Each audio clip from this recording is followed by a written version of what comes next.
Depois que nos livramos do fantasma, tudo segue com infalível certeza, mesmo no meio do caos. Desde o começo nunca houve senão caos. Era um fluido que me envolvia, que eu aspirava através das guelras. No subtrato, onde a lua brilhava firme e opaca, tudo era fluente e fecundante.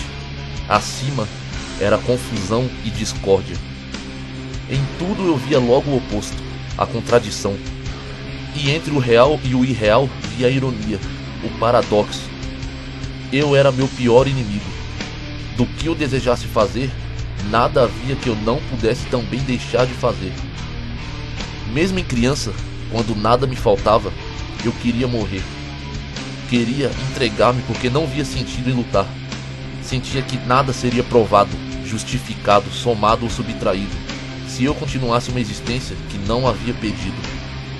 Todos ao meu redor eram fracassados, e se não fracassados, ridículos, especialmente os que haviam vencido. Estes me faziam chorar de enfado. Eu era indulgente com as faltas, mas não era simpatia que me impulsionava.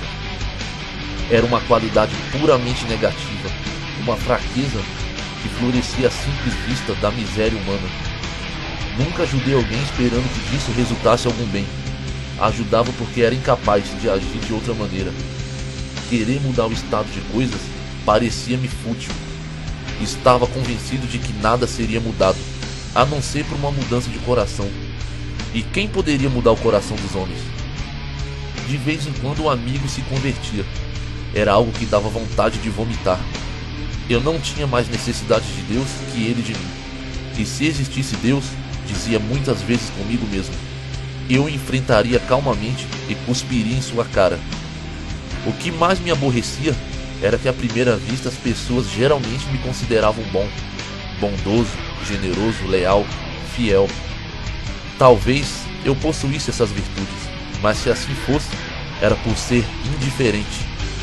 Podia dar-me ao luxo de ser bom, bondoso, generoso, leal e tudo mais, porque era desprovido de inveja. Inveja era uma coisa de que nunca fui vítima. Nunca invejei pessoa alguma ou coisa alguma. Pelo contrário, eu só havia sentido piedade por todos e por tudo.